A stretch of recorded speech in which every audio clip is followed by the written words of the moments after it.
inyo lahat mga hunter. So solo live ako ngayon. Subukan ko mamana ngayon dito lang sa tapat ng barangay namin sa tinatawag na Playa. Dito ako magsisimula. So ang spot ko sa Pangantuan, subukan ko kung malinaw. So medyo malakas pa ngayon, malalagay pang alon. So subukan ko lang kung mayroon sampa. Yun, sana makauli. So yun, oras pa lang ngayon mga hunter, alas 7 na ng gabi.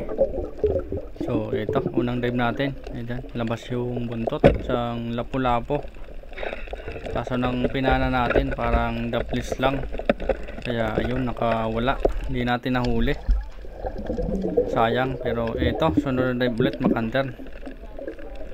May nakita tayo dito ulit na isang lapu-lapo.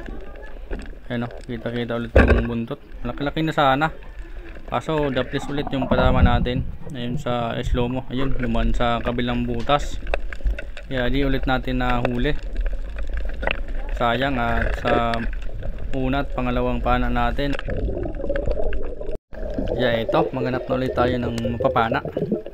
Ito yung sunod nakita ko mga hunter, isang tunong o punong naman kung tawagin dito. Ayos na to, pang ulam mga hunter. Masarap ito sa prito. Tinitinan ko sana yung butas kung may laman din, kaso wala. Ito, sunod na nakita natin, isang taragbago. Yan, nasa butas. Halos may ilap yung taragbago ngayon mga hunter, kasi sa liwanag naman yung buwan. So ang spot ko pala ay nasa isang dipa hanggang 3 dipa lang, nasa pagitan lang ng malalim at mababaw. Ito, next dive ulit, isang taragbago ulit mga hunter. Sa pating mababaw lang to, punta na sa malalim yung taragbago. Dumplis lang yung pana natin, parang mapurol, hindi kasi natin nahasa. Buti na sundan ko yun, na tumigil dun sa pating ilalim. Kaya ito na yung second shot natin. At i-secure na natin yung pangalawang pana para mahuli natin yung isang taragbago. Ito, naghanap pa tayo ng tamang pwesto para mapana. At dito na nga, ayun, sa pool natin, huli natin yung taragbago. Ayos na to, pang ulam. Sarap itong sa prito o sa pang sabaw mga hunter. Ito, isang dive ulit mga hunter. Nandito, may kasama pala yung isang taragbago na yon. Nandito siya, magkatabi lang pala yun, di ko agad nakita. Ayun, huli rin natin. Halos pwede na, halos malapad na rin, pwede ng pang ulam. Parting mababaw lang kasi ito mga hunter. At ito, next dive, isang taragbago ulit. Buti may taragbago din na mapapana. Kung wala tayong huli. Tiraan din kasi ito ng mga taragbago itong ganitong spot. Hindi naman kasi sila gaano sa malalim yung isdang ito. Ito, isang taragbago ulit. Ayun, sa pool natin, pangdagdag ulit sa pangulam.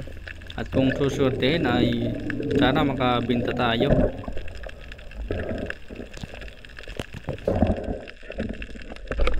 So palipat-lipat pala ko ng spot mga hunter. Sa tinitingnan ko yung parting mababaw at parting malalim, kung may sampa ng ibang isda. Ito yung sunod na dive, isang danggit o balawis kung tawagin dito sa amin. Ayan, yung uri ng rabbit fish. So medyo lumalaki rin to, yung ganitong uri ng rabbit fish. Magkakapamilya sila ng taragbago at yung danggit na lumalaki rin.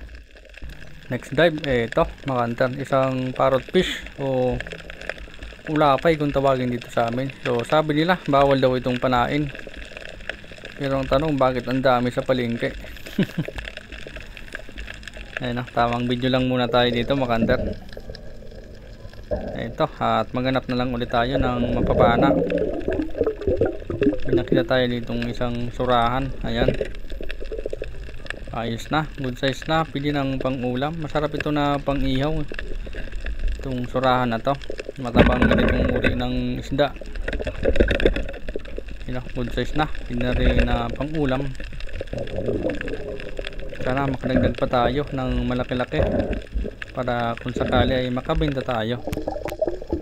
Ito, sunod ulit na live mga hunter. Ito yung nakita ko nasa loob ng butas. Ayan, isang hipos kung tawagin dito sa amin. Yan siya, at hananapan natin ng pwesto para panain. Ayun, sa pool natin. Halos malakas rin ng ganitong isda. Pumapalag pa, hindi kasi napuruhan. Ayun, halos malapad na rin. So, ang kadalasan na luto pala dito sa amin ng ganitong isda ay sa ginataan. Ayun, halos malasa ang ganitong isda. Sarap sa kata. Ito, sunod na dive ulit mga hunter. May nakita ko dito. Halos, ayan, nasa parting baba. Nandun siya sa isang corals, isang danggit o balawis kung tawagin dito sa amin. Isang uri ng rabbit fish. Ayun, sa pool natin. Halos na puruhan natin kung may kilig-kilig na lang. Ayos, pang dagdag ulit sa pangulam. Ito, next dive ulit. Isang taragbago ang nakita ko dito. Malapad na taragbago na to mga hunter. Kung ganitong mga size sana ng taragbago, mas ayos. Ayun, sa pool na stone shot natin, di yan nakapalag. Kasing lapad na ng pala dito mga hunter.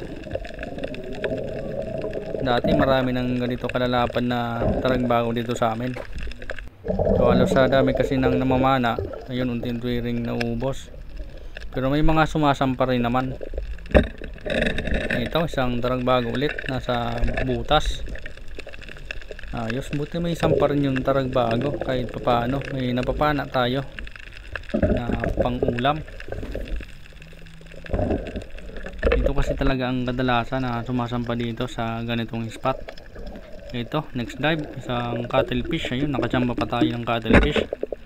Ay tapos na yung season. Nasa 2 day pa lang ito mga hunter, yung spot na to. So nasa 1 kilohin na rin. Ayos na, pang dagdag ulit. Sigurado may pambenta na tayo mga hunter.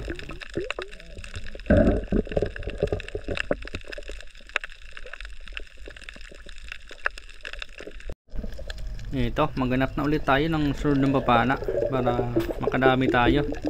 At ito yung sunod na nakita ko mga hunter. Yan o, isang uri ng baraka. Yan o, kung tawagin sa amin ay buon. Good size na, halos malaki-laki na rin. So kadalasan dito sa amin nasa parting mababaw lang ganitong uri ng isda sa mga malalaking butas. So mailap din kasi ang ganitong isda, kaya dapat pag nakita ay dapat magmadali sa pagpana. Ito, next dive, halos 3 di pala yung layo doon sa napana natin na baraka.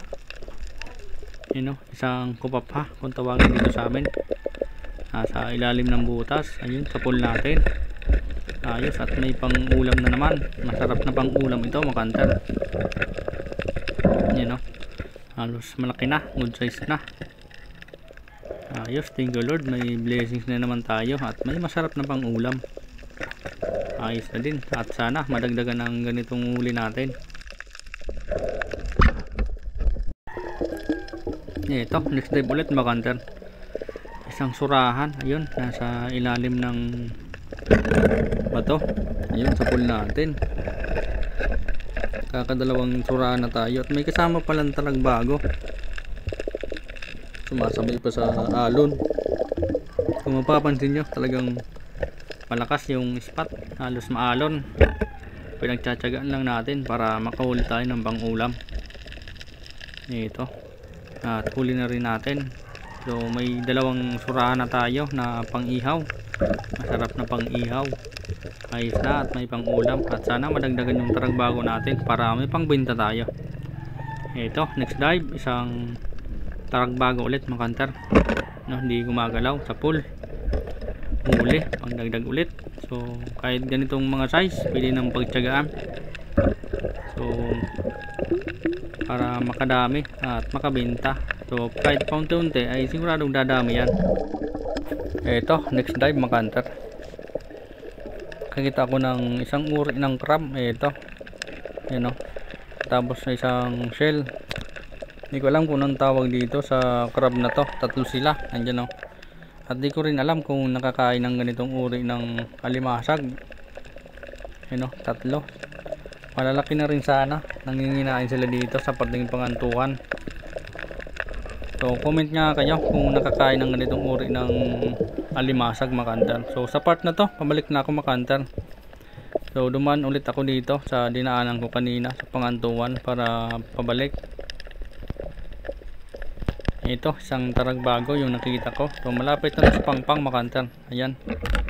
Pinana natin kaso dumaplis, napataas yung pagpana natin kaya di tinamaan. At ito, taragbago ulit, mga hunter. So medyo mailap. Ayan, hanapan natin ng magandang pwesto para mapana. Ayos na itong pandagdag sa mga huli natin. Ayan o, ayun, sa pool natin. Ayos, secure na at sigurado may pandagdag na tayo sa mga huli. Ito, pabalik na tayo, mga hunter. Sunod na dive ulit. Ito yung nakita ko, isang taragbago ulit. Yan siya, halos daplis lang sana, buti at medyo makunat yung parting baba ng kanyang katawan sa parting tinik, kaya di nakawala. Halos gumuhit lang sana yung pana natin. Ito, isang taragbago ulit. Ganda ng pagka niya sa bato, sa pool at stone shot, di nakagalaw. Halos malapad-lapad na rin, pwede na ang dagdag ulit sa huli natin. Pangpang na ako, mga hunter. Yung huli natin pwede na, may pang-ulam na. Pwede na to, hindi na tayo maghanap pa ng pang-ulam na iba. Tapos nakachamba pa tayong isang kulambutan, cuttlefish.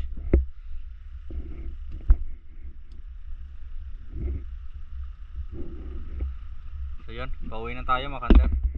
Dive lang tayo, fine tide na. So yan, mga hunter, kakauwi ko lang, halos pasado alas 10 na. At ito lahat ng huli natin. May nakachamba tayo ng isang cuttlefish at ito surahan, tapos kadalasan mga taragbago. Tapos yung iba pinana ko na, pang ulam din, yung parangan kung tawagin dito sa amin.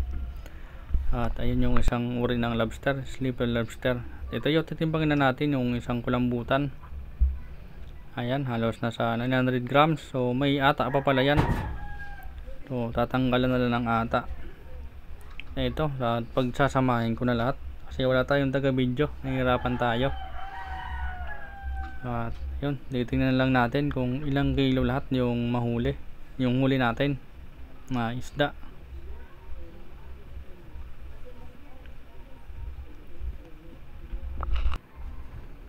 So ito, lahat ng huli natin, mga hunter, nasa 4 kilo. So hanggang dito na lang yung video natin, mga hunter. So susunod na lang yung shoutout. So maraming salamat sa mga solid supporters at talent viewers.